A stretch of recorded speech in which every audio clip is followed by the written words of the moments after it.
चलिए स्टार्ट करते हैं। Ram Ram, welcome to exam Chalisa. चलिए स्पीडी से स्टार्ट करते हैं। पहले बताइए, अकबर ने बुलंद दरवाज़ा का निर्माण किस विजय के अवसर पर करवाया था? गुजरात विजय। और गुजरात विजय कब हुआ था? 1500। आप लोग कमेंट में जवाब दीजिएगा गुजरात विजय कब किया था। और क्वेश्चन है, फतेहपुर सीकरी की स्थापना कब किया था अकबर? 1571 में। कब किया था? 1571 में।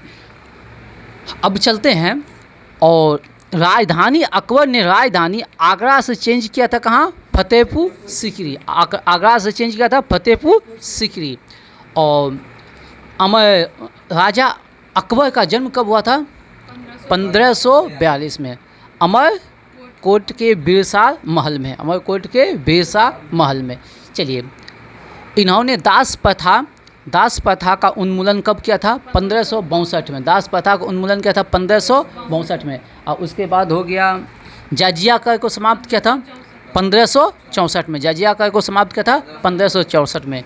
और दिन ए इलाही की स्थापना किया था 1582 में। और इलाही संवत की स्थापना किया था 1583 में। 1583 दिन ए इलाही 1582 और इलाही संवत एक साल बाद 1583।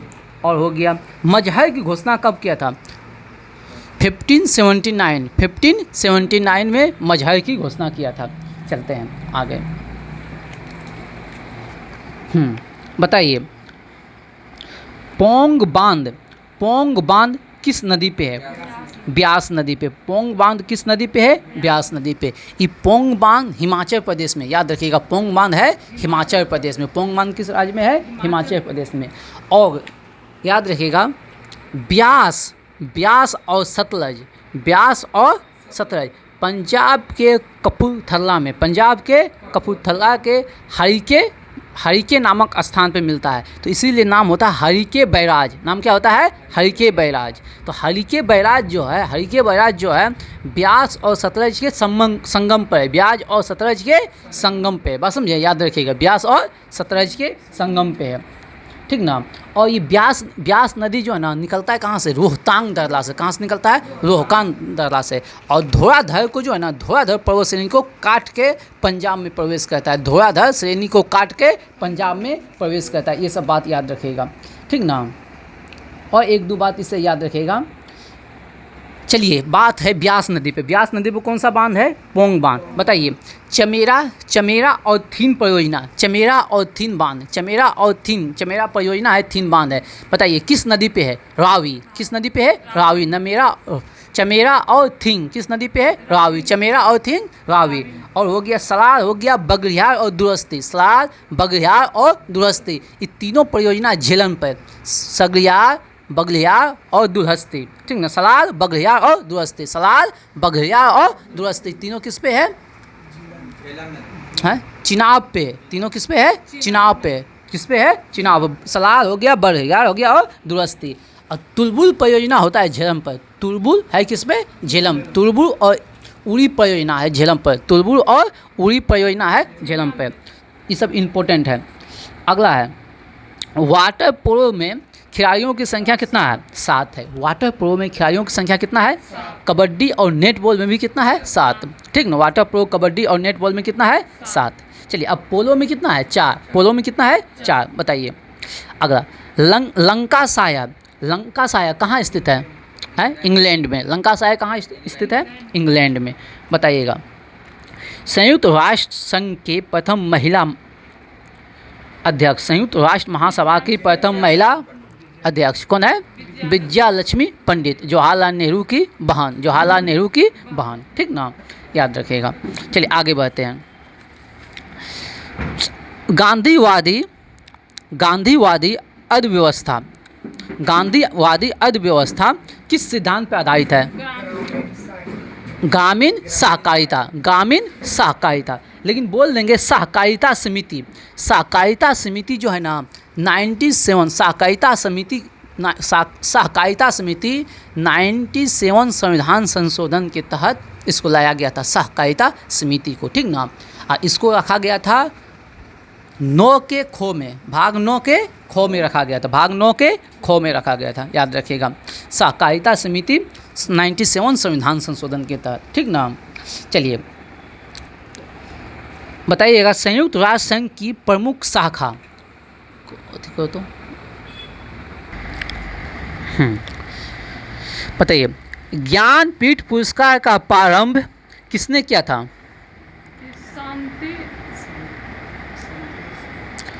ज्ञानपीठ पुरस्कार का प्रारंभ किसने किया था? शांति प्रसाद जैन। किसने किया था? शांति प्रसाद जैन। कब? 1965 में। कब? 1965 में। अब प्रथम पुरस्कार मिला था श्री शंकर कुरुप को मलयालम भाषा के लिए, श्री शंकर कुरुप को मलयालम भाषा के लिए। अब कुजाई उसका जो साहित्य था कुजाई के लिए, किसके लिए मिला था? कुजाई के लिए। चलिए आगे बढ़ते हैं। दाब की बीमा क्या है? दाब की बीमा क्या? हाँ, m l पे पावर -1 t पे पावर -2, m l पे पावर -1 t पे पावर -2। चलिए आगे बढ़ते हैं। सोना का अपेक्षित घनत्व, सोना का अपेक्षित घनत्व कितना है? हाँ, 19.30। सोना का अपेक्षित घनत्व कितना है? 19.30। लेकिन बोलेंगे हीरा का अपेक्षित घनत्व कितना है? 2.2। और हीरा का अपवर्तनांक कितना है? 2.42। अगर बोल देंगे हीरा चतुष्फलकीय होता है, कार्बन का हीरा जो है चतुष्फलकीय होती है। हीरा क्या होती है? चतुष्फलकीय। लेकिन उस जो पूरा हीरा का जो संरचना बनेगा तो अष्टफलकीय हो जाता है। एक कार्बन उसके साथ कितने जुड़ा रहता है? 4 गो। लेकिन डबल बॉन्ड ले लेगा ना तो वो अष्टफलकीय होती है, जिसके कारण वो चमकता है, ठीक ना। हीरा का प्रत्येक कार्बन 4 परमाणुओं से जुड़े होते हैं। हीरा का प्रत्येक कार्बन 4 कार्बन से जुड़े होते हैं, ठीक ना। हीरा का प्रत्येक कार्बन 4 कार्बन परमाणुओं से जुड़े होते हैं। और डबल बॉन्ड ले लेगा तो क्या हो जाता है? अष्टफलकीय हो जाता है। चलिए, हवा में ध्वनि का वेग कितना होता है? 332। हवा में ध्वनि का वेग 332। लेकिन बोल देगा जल में ध्वनि का वेग 1430। जल में ध्वनि का वेग 1430। लेकिन बोल देंगे लोहा में तो 5130। लोहा में 5130। और इसके बाद होता है एल्युमिनियम में 6420। एल्युमिनियम में 6420। एल्युमिनियम में 6420। एल्युमिनियम में 6420। चलिए आगे बढ़ते हैं। बताइए, बॉयल का नियम किस पर प्रयोग किया जाता है? क्या स्थिर रहता है? बॉयल के नियम में स्थिर क्या रहता है? तापमान क्या रहता है? स्थिर। बॉयल के नियम में तापमान क्या रहता है? स्थिर। चलिए स्पीडी में एक जगह सही कर लीजिएगा।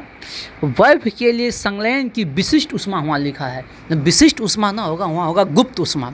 बर्फ की वहाँ क्या हो जाएगा? गुप्त ऊष्मा। तो बर्फ की गुप्त ऊष्मा कितना होता है? 80 कितना होता है? 80 कैलोरी पर ग्राम। बर्फ की गुप्त ऊष्मा, वहाँ विशिष्ट ऊष्मा लिख दिया है, ठीक ना। विशिष्ट ऊष्मा तो बहुत ज़्यादा हो जाएगा, 2100 के आसपास हो जाएगा, ठीक ना। लेकिन गुप्त ऊष्मा कितना है? 80 कैलोरी पर ग्राम। लेकिन हम बोल देंगे वाष्पन की गुप्त ऊष्मा कितना होता है? 540। वाष्पन की गुप्त ऊष्मा कितना होता है? 540। चलिए, आँख के भीतरी पाँच सतह को क्या कहते हैं?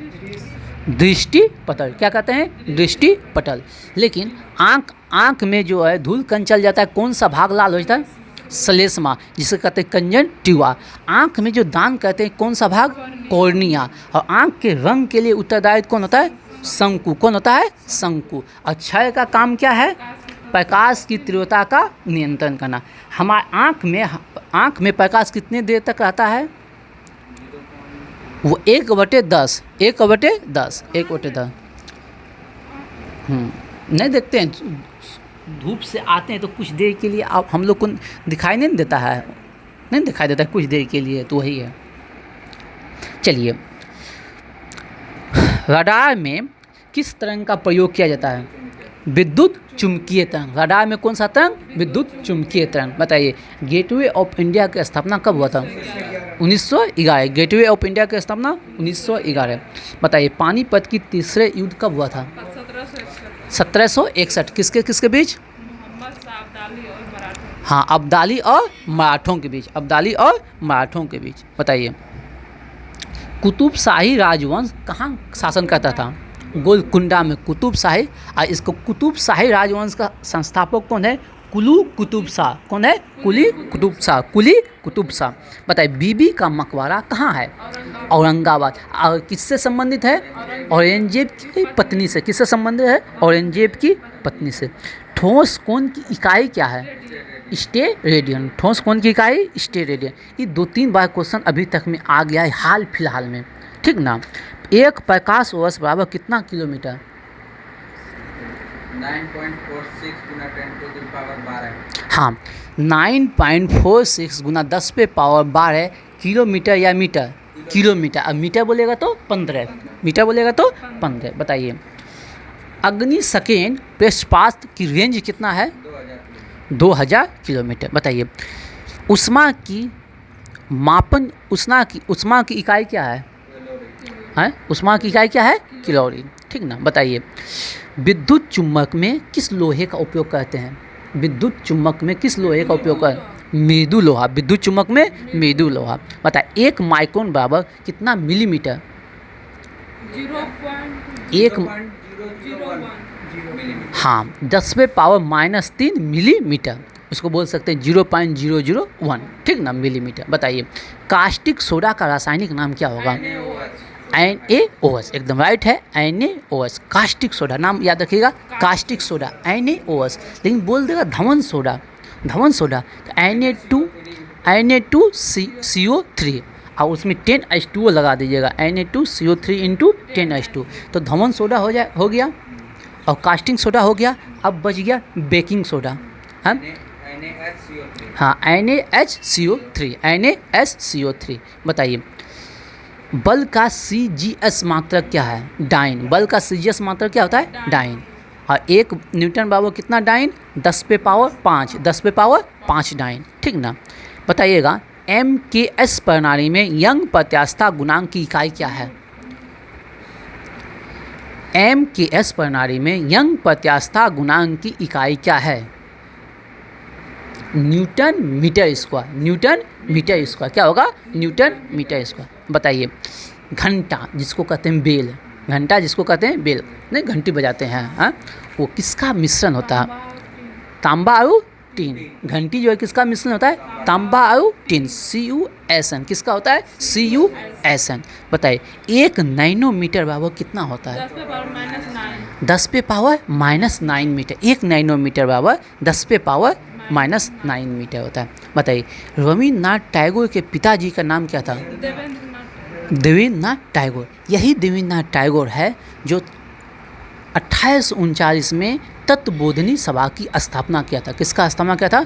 तत्वबोधिनी सभा की स्थापना किया था। कब? 1839 में। बात समझे? और यहीं से एक क्वेश्चन है, यहाँ देख लीजिए, ब्रह्म समाज की स्थापना किया था किसने? राजा राम मोहन राय, ठीक ना। उसकी मृत्यु 1833 ईस्वी में हो गया था। 1828 में ब्रह्म समाज की स्थापना किया।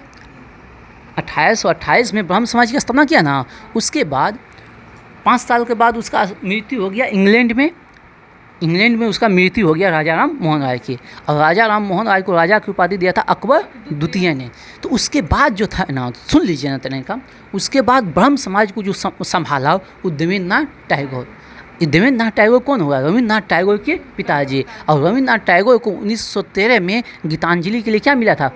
नोबेल पुरस्कार मिला था। प्रथम भारतीय जिसे नोबेल पुरस्कार मिला था। बात समझे कि नहीं? चलिए आगे बढ़े हैं।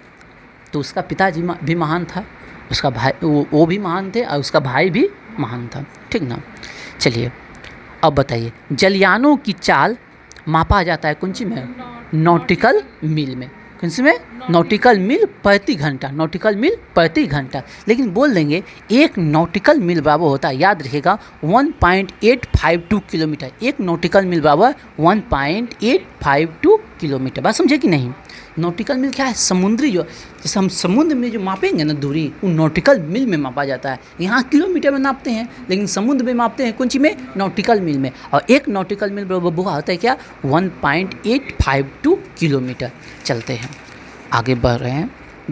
चलिए बताइएगा आप लोग, हीनयान और महायान का संबंध किससे है? बौद्ध धर्म से।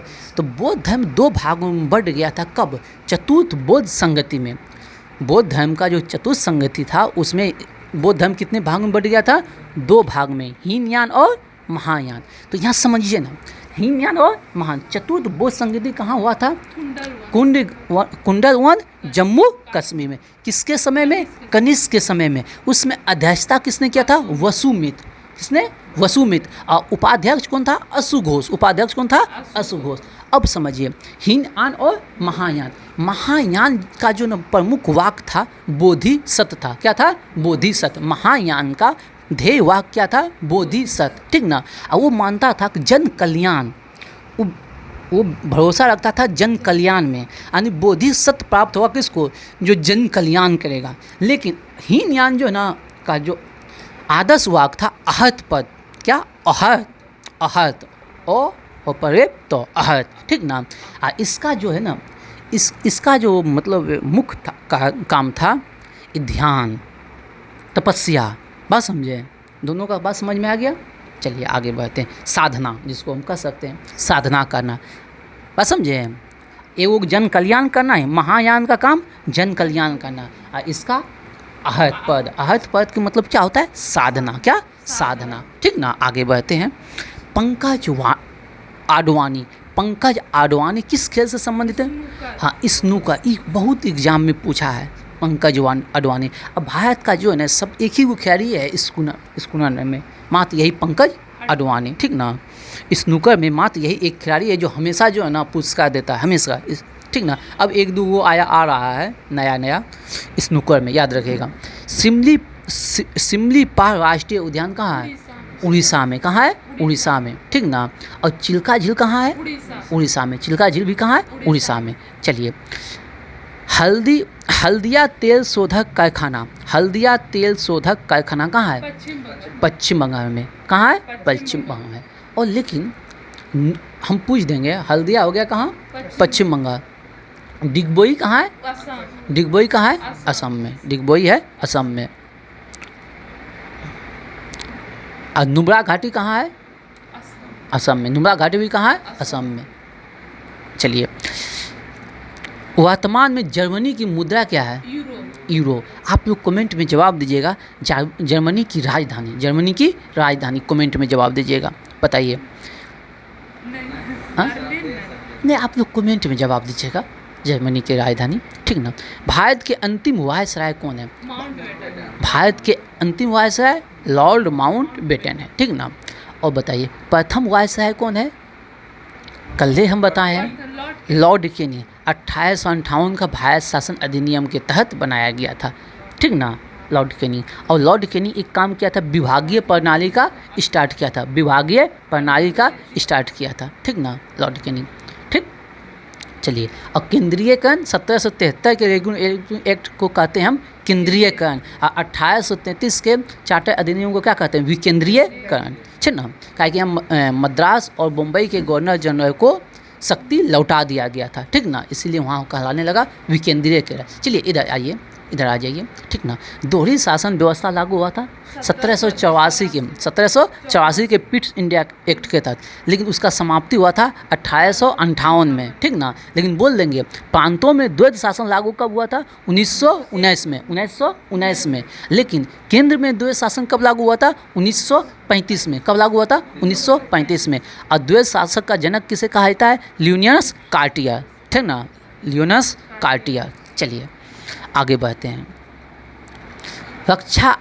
राष्ट्रीय रक्षा अकादमी कहाँ है? खड़गवासला। राष्ट्रीय रक्षा अकादमी कहाँ है? खड़गवासला। बताइए किस गुप्त शासक को विक्रमादित्य कहा जाता है? चंद्रगुप्त द्वितीय को विक्रमादित्य कहा जाता है। ठीक ना। चलिए बताइए, सीमेंट, बालू और जल के मिश्रण को क्या कहते हैं? मोर्टर। क्या कहते हैं? मोर्टर। ठीक ना। सीमेंट हो गया, बालू हो गया, जल के मिश्रण को क्या कहते हैं? मोर्टर। ठीक ना। बताइए ध्वनि के परावर्तन से कौन सा ध्वनि उत्पन्न होगा? ध्वनि के परावर्तन को क्या कहते हैं? प्रतिध्वनि। अब प्रतिध्वनि में ध्वनि और स्रोत और श्रोता के बीच की दूरी कितना? इसका ले हुआ है 17 मीटर, लेकिन ऐसे ओरिजिनल कितना है 16.6 मीटर, 16.6 मीटर। चलिए आगे बढ़ते हैं। बताइए सबसे हल्का पदार्थ यहाँ क्या दिया हुआ है? ये ऑप्शनल क्वेश्चन है, ये ऑप्शन के अनुसार यहाँ लिया एरोजोल, ठीक ना। सबसे हल्का पदार्थ है एरोजोल, और सबसे हल्की धातु लिथियम, सबसे हल्की धातु लिथियम, ठीक है एकदम। बताइए द्रव दाब बढ़ने पे द्रव का क्वथनांक क्या होगा? हाँ, दाब बढ़ने पे द्रव का क्वथनांक क्या होगा? बढ़ जाएगा, ठीक ना। बताइए पृथ्वी के चुंबकीय ध्रुव पर नति कोण का मान कितना होता है? 90 डिग्री। कितना होता है? 90 डिग्री। बताइए भविष्य का ईंधन किसे कहते हैं? हाइड्रोजन। भविष्य का ईंधन कहते हैं हाइड्रोजन। रेडियो तरंग की चाल कितना होता है?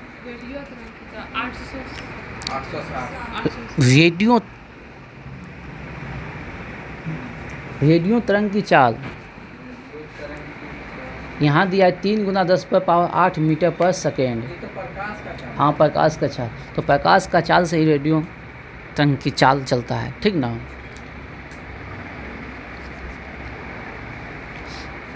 (860) जो है ना 1 किलो घंटा बाबा 860 किलो कैलोरी होता है, ठीक ना। आप ये क्वेश्चन बोले, समझे।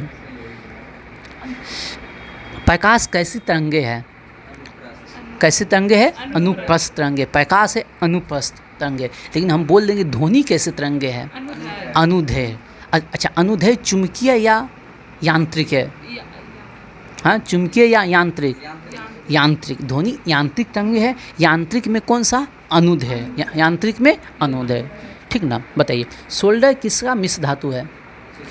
सीसा और टीन। किसका है? सीसा और टीन। सोल्डर है सीसा और टीन का। बताइए डिप्थीरिया से प्रवाहित होने वाला अंग, डिप्थीरिया से प्रवाहित होने वाला अंग कौन है? गला। कौन है? गला। श्वास नली या गला। बताइए हवा की बुलबुला, हवा में बुलबुला जो है ना कैसा व्यवहार करता है? अवतल लेंस की भांति। हवा का बुलबुला कैसा व्यवहार करता है? अवतल लेंस की भांति। बताइए अम्लीय वर्षा का मुख्य कारण क्या है? कल भी आया था क्वेश्चन, SO2 और NO2, SO2 और NO2। बताइए पटाका किस देश की मुद्रा है? मकाऊ की मुद्रा है पटाका। मकाऊ की मुद्रा है पटाका। इसलिए पूछें कि पटाका शायद एक ही देश की है, इसलिए उल्टा क्वेश्चन पूछें। बताइए यू आकार की झील का निर्माण किसके कारण होता? हिमानियों के कारण, हिम के कारण, ठीक ना। हिमानी के कारण होता है यू आकार के झील का निर्माण। बताइए हरिकेन चक्रवात मतलब कहाँ आता है? कैरिबियन सागर में आता है हरिकेन चक्रवात। और टाइफून आता है दक्षिण चीन सागर में, ठीक ना। टाइफून आता है चीन से। बताइए सूरीनाम का पुराना नाम क्या है? गुआना, याद रखिएगा ना। सूरीनाम की राजधानी है गुआना, और इसकी पुराना नाम है, इसकी राजधानी है पारामारिबो, ठीक ना। सूरीनाम की राजधानी है पारामारिबो। बताइए श्रीलंका के घास के मैदान को क्या कहते हैं? पटाना। क्या कहते हैं? श्रीलंका के घास के मैदान को क्या कहते हैं? पटाना। लेकिन वेनेजुएला के घास के मैदान को कहते हैं लानोज। क्या कहते हैं? लानोज। और केंटवरी कहते हैं न्यूजीलैंड के घास के मैदान को कहते हैं केंटवरी, ठीक ना, याद रखिएगा। और पुस्तान कहते हैं हंगरी के घास के मैदान को, बताइए वेलिंगटन ट्रॉफी का संबंध किससे है? वेलिंगटन ट्रॉफी का संबंध किससे है? नौकादौड़ से। किससे है? नौकादौड़ से है। चलिए और कुछ क्वेश्चन फटाफट पूछ लेते हैं। डिगबोई तेल क्षेत्र कहाँ है? असम में। नून माटी कहाँ है? असम में। बरौनी कहाँ है? असम में। हाँ, बरौनी बिहार में, भी असम बोला गया। बरौनी बिहार में, अपना बगले में तो है, बेगूसराय में। हल्दिया आज हुआ है पश्चिम बंगाल में, ठीक ना। चलिए और बुगाई गांव है असम में। दीजिए साइंस, साइंस दिया जाए। चलिए साइंस स्पीडी में होगा मॉडल सेट 10, मॉडल सेट 11 और मॉडल सेट 12, ठीक ना। वायुमंडलीय दाब को मापा जाता है किससे? बैरोमीटर या बार। बैरोमीटर या बार दोनों देता है। बताइए स्पष्ट दर्शन की न्यूनतम दूरी 25 सेंटीमीटर, लेकिन अधिकतम दूरी अनंत। कैप्सूल का आवरण बना होता है स्टार्च का। कैप्सूल का जो आवरण बना होता है किसका? स्टार्च का। बताइए अंडे का जो आवरण होता है बना होता है किसका? कैल्शियम कार्बोनेट का। अंडे का आवरण बना होता है कैल्शियम कार्बोनेट का। बताइए डिहाइड्रेशन से किसकी कमी हो जाता है? सोडियम क्लोराइड के। इसीलिए जिसको डिहाइड्रेशन होता है तो बोलता है तुरंत से जो नमक और पानी का घोल पिलाइए, क्या उसमें कमी हो गया किसका? सोडियम क्लोराइड का। तो नमक दिया तो सोडियम क्लोराइड की प्राप्ति हो गया और चीनी दिया तो एनर्जी की प्राप्ति हो गया। इसलिए नमक और चीनी का घोल पिलाया जाता है जिसको डिहाइड्रेशन होता है, जिसको गाँव घर में कहते हैं लूज मोशन, ठीक ना, शहर में कहते हैं डिहाइड्रेशन। चलिए बताइए किसी वस्तु का भार अधिकतम कहाँ होगा? निर्वात में, जहाँ कुछ भी ना हो। पता है कृत्रिम सिल्क कहता है, हाँ कृत्रिम सिल्क किसको कहते हैं? रेयॉन को, ठीक ना। कृत्रिम सिल्क किसे कहते हैं? रेयॉन को। बताइए पौधे में जैव पदार्थों का वहन कौन करता है? फ्लोएम। जैव पदार्थ का वहन कौन करता है? फ्लोएम, ठीक ना। यानी कि भोजन को चारों पट्टी पहुंचाता है। पौधे के विभिन्न भाग में भोजन को कौन पहुंचाता है? फ्लोएम। और जल को कौन लेके जाता है? जाइलम। जल को कौन लेके जाता है? जाइलम। बताइए अश्रु गैस, हाँ क्लोरोएसिटोफिनॉल। अश्रु गैस कहते हैं क्लोरोएसिटोफिनॉल। अश्रु गैस कहते हैं क्लोरोएसिटोफिनॉल। बताइए अति चालकता की प्रतिरोधकता कितनी होती है? शून्य। अति चालकता की प्रतिरोधकता कितनी होती है? शून्य। अति चालकता की प्रतिरोधकता कितनी होती है? शून्य। डीएनए की खोज किसने किया था? वाटसन एवं किक। डीएनए की खोज किसने किया है? वाटसन एवं किक। बढ़िया से गूगल में भी बढ़िया से ढूंढना पड़ता है। चलो हाँ, डीएनए की डबल हेक्सेस मॉडल का खोज किया था वाटसन एवं किक। डबल हेक्सेस मॉडल याद रखिएगा, डबल हेक्सेस मॉडल, ठीक ना। इसका खोज किया था वाटसन और किक, डबल हेक्सेस मॉडल, ठीक ना। आम का वैज्ञानिक नाम? हाँ मेंजीफेरा इंडिका। तंबाकू में विषैला पदार्थ होता है निकोटीन के कारण।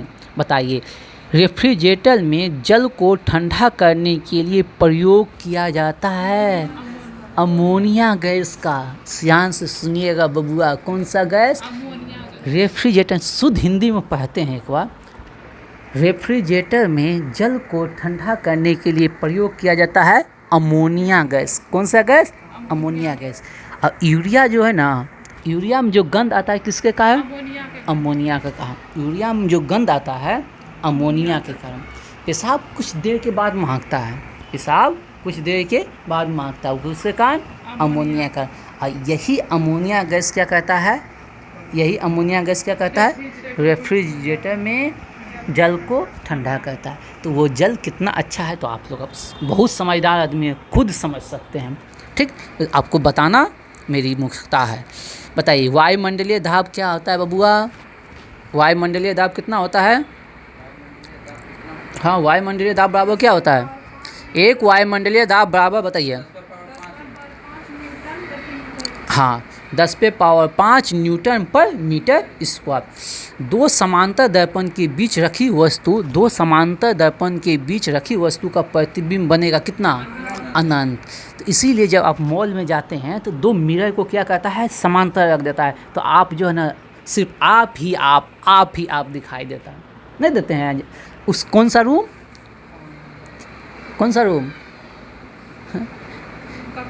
हाँ जहाँ आप लोग चेंज करते हैं कपड़ा, ठीक ना।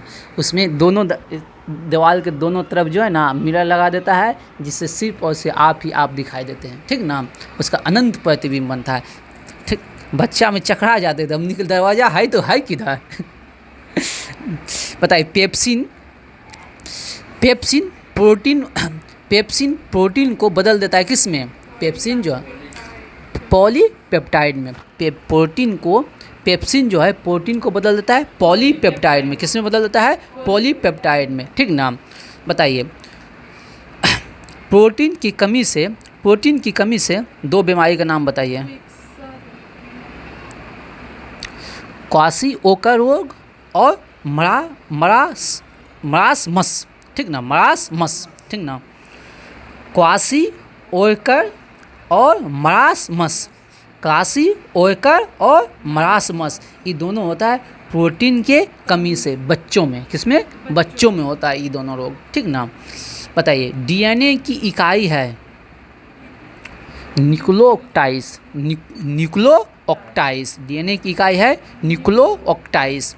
बताइए किस तापमान पे सेल्सियस और फ़ारेनहाइट का तापमान समान होता है? -40 डिग्री पे सेल्सियस और फ़ारेनहाइट का तापमान क्या होता है? समान होता है। बताइए ट्यूबलाइट में कौन सी गैस भरी रहती है? हाँ बोलिए, मर्क्यूरिक ऑक्साइड और आर्गन, मर्क्यूरिक ऑक्साइड और आर्गन, ट्यूबलाइट में मर्क्यूरिक ऑक्साइड और आर्गन। बताइए सबसे हल्की धातु कौन है? लिथियम है। अभी तुरंत बताएं। चावल को देखिए ध्यान से सुनिए, ये शहर वाले हैं, अगर ये वीडियो कोई शहर वाले देख रहे हैं, सुन रहे हैं, जो खाटी गांव से नहीं है, अब कुछ गांव वाला भी इसका लक्षण जो है ना स्वाद चख लिया है, ठीक ना, तो आप लोग सुन लीजिए ध्यान से, ठीक।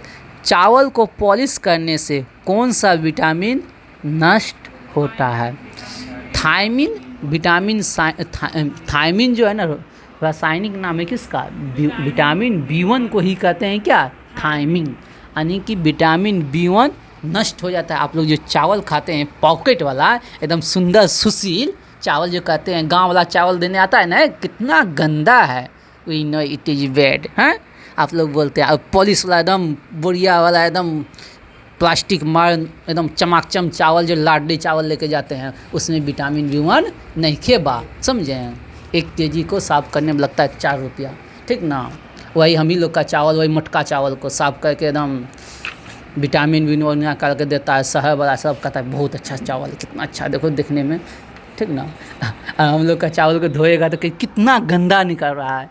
जा यहाँ हिंदुस्तान में जो ना बुर्बक का ढेला है, इसमें कहीं दो बात नहीं है। चलिए प्याज तथा लहसुन में गंध किसके कारण आता है? पोटासियम के कारण। प्याज और लहसुन में जो गंध आता है किसके कारण? पोटासियम के कारण। बताइए किस पदार्थ को लगाने से रक्त का बहाना जो है ना रुक जाता है? Ferric chloride. किसके कारण? फेरिक क्लोराइड के कारण। किस पदार्थ को लगाने से रक्त का बहाना रुक जाता है? Ferric chloride. सबसे भारी धातु वो नहीं, देखो जखनी मेरा ख़त्म होगा वो खनिए हम रुकेंगे, चाहे टाइम नहीं उधर नहीं देख,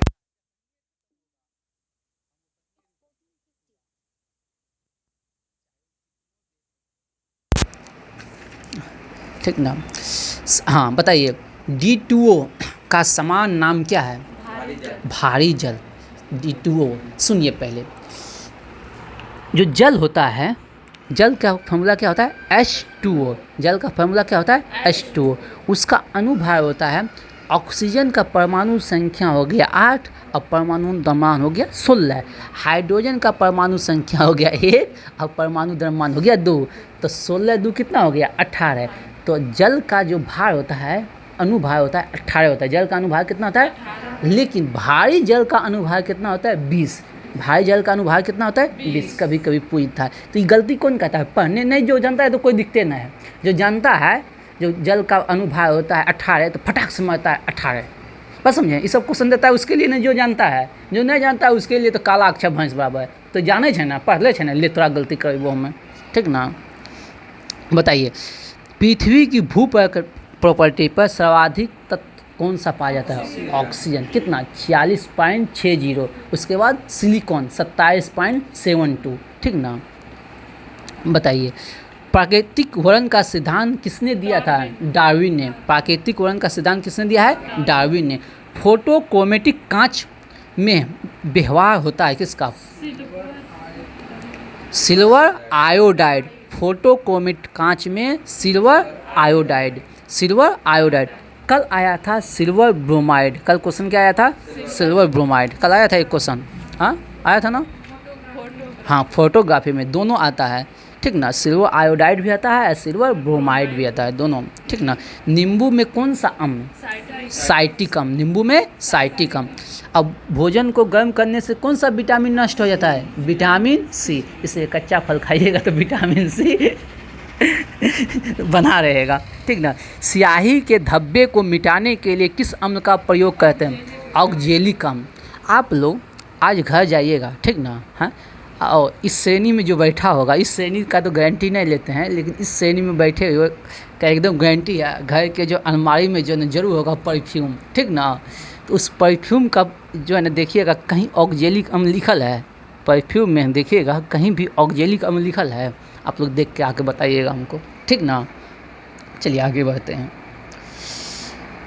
कीट में कितने पाद होते हैं? 6 पाद 4 पाद। हाँ, कीट में 6 गो पाद और 4 गो पंख। मतलब खाना को ज़्यादा पकाने से कौन सा अम्ल नष्ट होता है?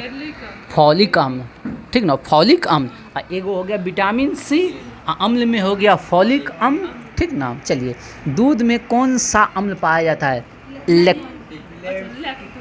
कौन नहीं पाया जाता है? विटामिन सी। ग्वाइटर रोग का क्या कारण है? ग्वाइटर रोग का क्या कारण है? आयोडीन की कमी। ग्वाइटर रोग का क्या कारण है? आयोडीन की कमी। एपीकल्चर का संबंध है मधुमक्खी पालन से। बताइए। सेरीकल्चर रेशम कीट से। बताइए, प्रोटीन का पाचन किस अंग में होता है?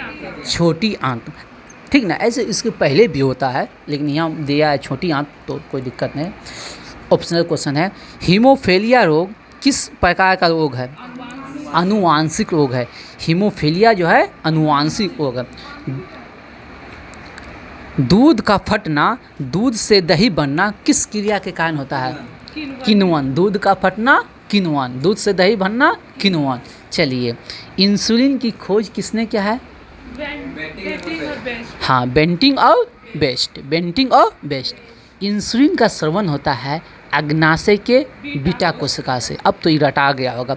पासे किस भौतिक रासायनिक राशि का मात्रक है?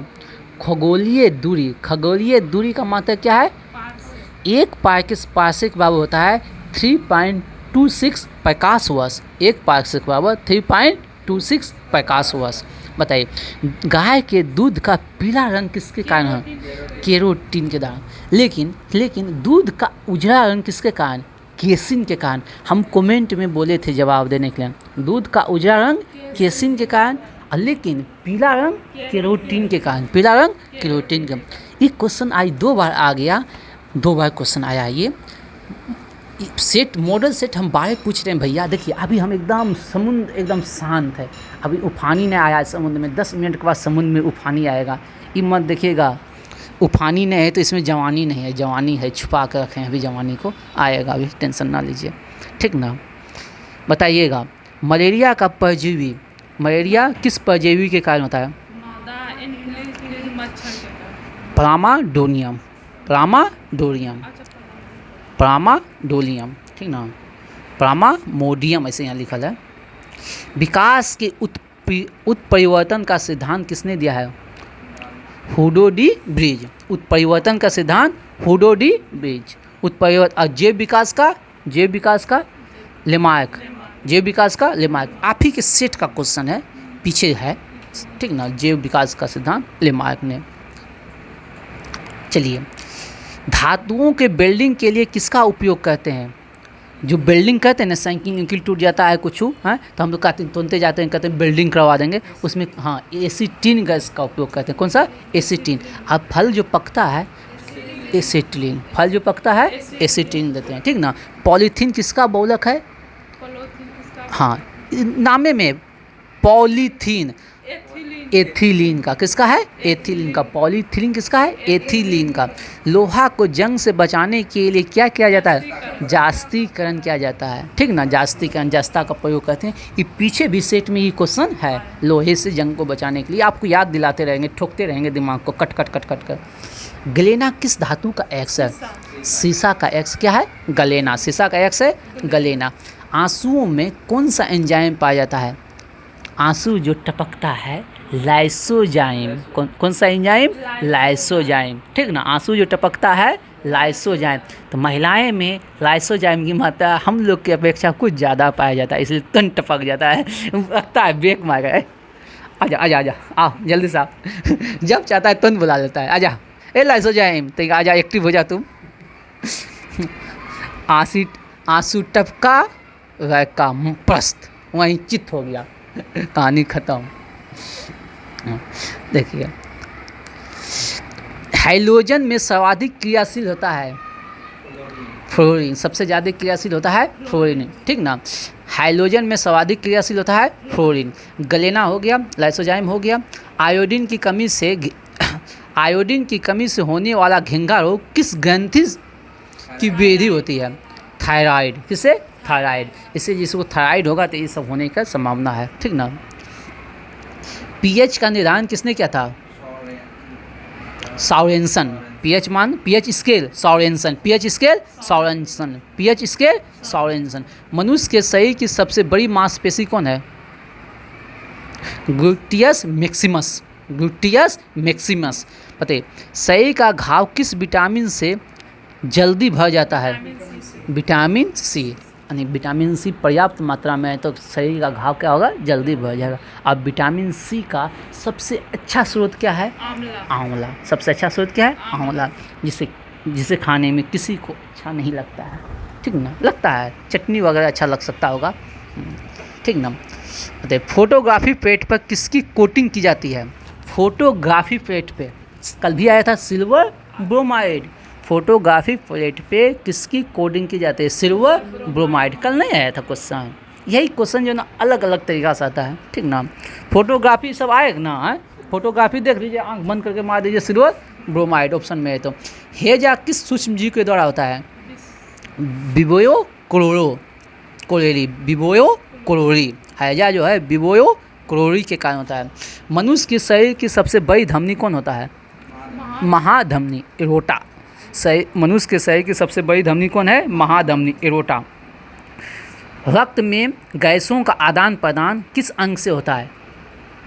रक्त में गैसों का आदान प्रदान किससे होता है? फेफड़ा से। किससे होता है? फेफड़ा से। किससे होता है? फेफड़ा से।